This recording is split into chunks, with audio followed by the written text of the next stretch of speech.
Hi, my name is January York, and I will be sharing a few poems with you in honor of Martin Luther King Day. These poems are very loosely based off of the quote by Martin Luther King that goes, "People fail to get along because they fear each other. They fear each other because they don't know each other. And they don't know each other because they haven't communicated with each other." I hope something in these poems feels like an air of communication, of getting to know me, and a feeling of fearlessness. You don't have a clue why I do what I do, but I do what I do just for you. For your freedom song to sing above the clouds and cruise at altitudes foreign to you. I want to wipe the dust off your shoulder. I want to move the debris out of your pathway. May these poems blow southwest winds against the northeast tumbleweeds headed to cloud your dreams. I write to save the overdrawn from completely checking out. For the Norma jeans that get lost in between Monroe tactics. For the practical, for the unpredictable. For the dancers with no balance. For the 5, 6, 7, 8, hundreds of thousands of dethroned kings cooking up ancestral moans and rocks meant for smoking through broken antennas. I write to save the future teenage girls because what if I can change her direction? Writing with the blood of the neglected, writing through the stifled sinuses of the rejected. I am unprotected like a fertile to a ripened womb, tight and pregnant, holding capitalized secrets in lowercase print. It was a cold night in December when I saw a halo. It was hanging over a ballpoint pen. Poetry, it is my walk-in closet. Kick your feet up in my den of lyrical equity. I do the opposite of what is expected out of me. I started writing to make sense out of the senseless. My 5 senses wouldn't let me miss this, but the ink went blank, so I put my tongue on the tip, and because I am a poet, I ain't been right ever since. I fear my own lyrical mortality more than my final casket lay, but once I get here in this space, my own personal Pluto, this here plateau of poetry, the proven history of this violence is that I come alive up here so much that when you see me sitting, consider me in my post-mortem pose. Post-mortem prose, lights out, everybody knows dying is so easy. That's why I stay so pen sick and almost every time I spit, and you will literally see me spitting. I really hate it, but this is me living. Taking the breath I only get to engulf when I am with you. I guess you could say I wish we lived together. Shacked up and ringless, menage life, me, and this stage. And I don't need a mic for this. This is me alive, full blown. That's why my poems be so long, because I want to live for more than 3 minutes most times. So never mind who can't get it, who ain't with it. Bullseye, you shot me, but you can't change who I am. Or alter the trail of my lyrical umbilical that leads to the lights of audience smiles. I get born again up here, and I mean it. This is life up here. Who am I to not fiend for it? To lean forward, to stand, hoping not to disappoint this time, hoping to come alive by rhyme, to be totally honest and 100% true. And when I come alive on this stage, I am secretly hoping that I can bring life back to you. This next piece is entitled, Check Me Out. Check me out. I be that full lip, wide nose, open toe shoe wearing, CFI man, please believe I'm staring, thick hair, weave wearing, if my folks is having problems, I'm there type of woman.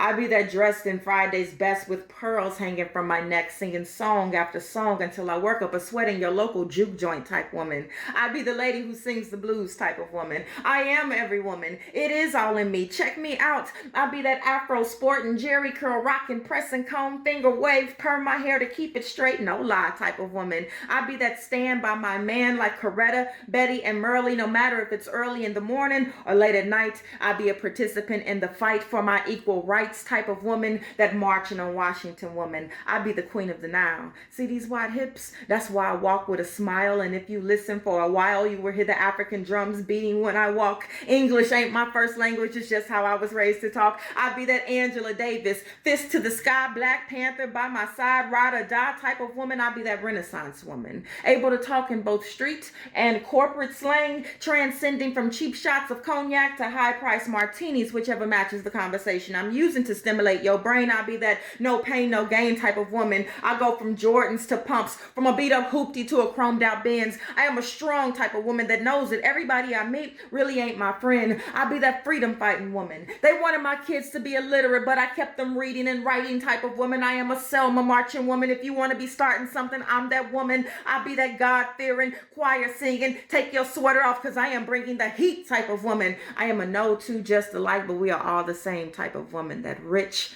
thick, melanin, caramel, chocolate, butterscotch, light, dark, medium, tinted skin, coated type of woman. Check me out. See, the skin I'm living in represents a legacy, no doubt. I be that Josephine Baker, Dorothy Dandridge, door opening woman, that Maya Angelou, intellect probing woman, that Oprah Winfrey tune into the after show for the real story to be told type of woman. Like fine wine, I get better with time. I never grow old type of woman. I am a jack of all trades. I am a woman of many shades. I keep my eyes on the prize and in my mind a master plan. I am a jazzy, hip-hopping, rhythm and blues, fearing no clan type of woman. Check me out.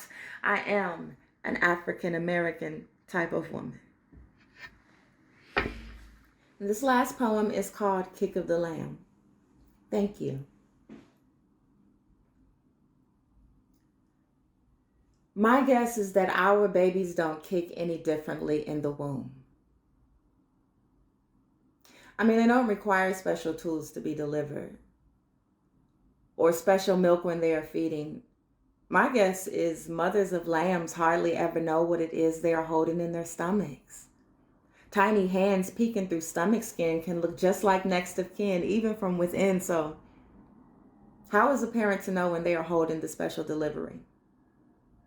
Will the sperm have distinct characteristics? Will the lipstick she wore that left tattooed kisses across Papa's collar make any difference? What makes a lamb sacrificial, or better yet, what makes a fetus turn sacrificial lamb? How come there are no early warnings found? With all this new technology, why can't we tell from the ultrasound when the gender is revealed? Like, good day, ma'am, you're having a boy.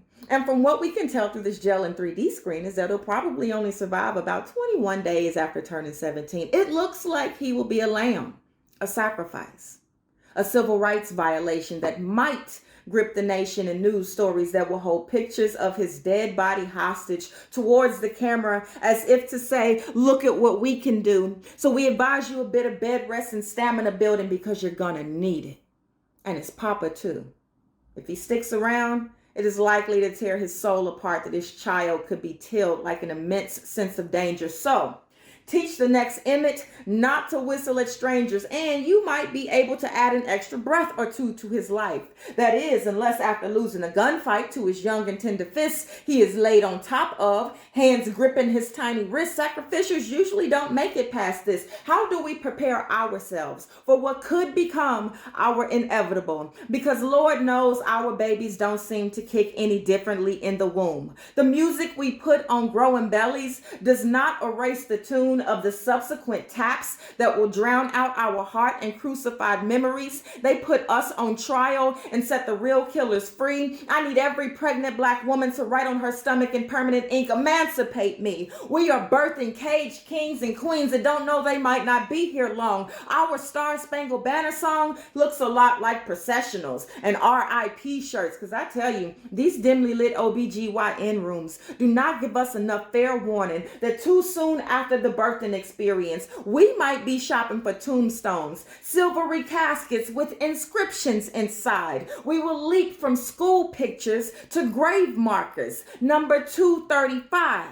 Evidence 306, concrete with names etched in it that feels like bricks sitting on top of fatherly shoulders. How does one mend the shattered wall of a proud raising of raising a proud Black man? How do we raise proud Black men when they killed them as boys, when we killed them as boys? How do we teach our kids that their lives are not valued in this United States of America? I the racist, I the stereotyper, I who stalks, who shoots because hoodies means threats, and it looks like he's up to something. That music is just too damn loud. Empty the clip in the crowd of Black kids. Arrogance and egos make some of us too damn proud. And so down goes another lamb. The justice system loves the murder of our sons, but it's more fun when it's done by the hands of one of their eyes, their guys. The number of Sean Bells is steadily on the rise, but our ties to this so-called black-on-black crime divides how and when we fight. So we tear up the club and claim to be in the right, but none of this helps the parents who see their child's name in news lights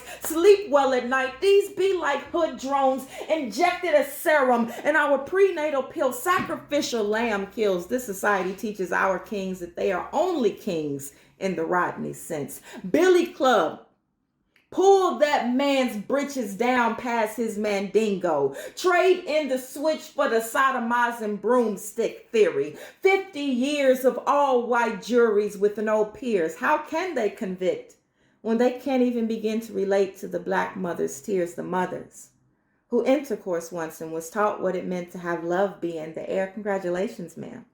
He is a prince with a full head of hair.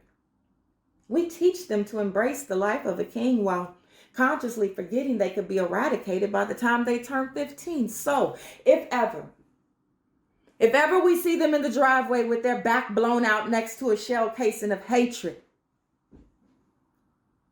or lying hands up, stomach down at the BART station,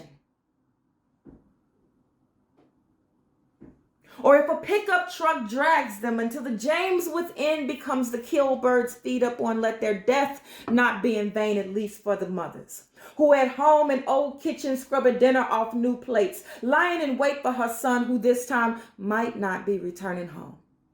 It's for the fathers whose stoic demeanor gets lessened with each glimpse of his son's feet crossing east and west for the last time. He'll never hear, "That's my old man," one last time. She'll never hear, "Ma, stop kissing me," one last time. It's for the pallbearers who carry the fallen to the final. They will never laugh amongst that friend one last time. It's for our lambs, all of our sacrificial lambs, all of our little girls dying under A&E hotspots. It's for our little boys who quickly learn that curveball can be a dangerous game to play. It's for the next 48. It is for the first 24. It is for our wombs that cultivate unarmed kings and queens with no foreshadowing, telling us that we will live longer without them than we did with them. And so for now, this poem will have to do. And the fight will have to continue. And the lambs will have to be remembered, and the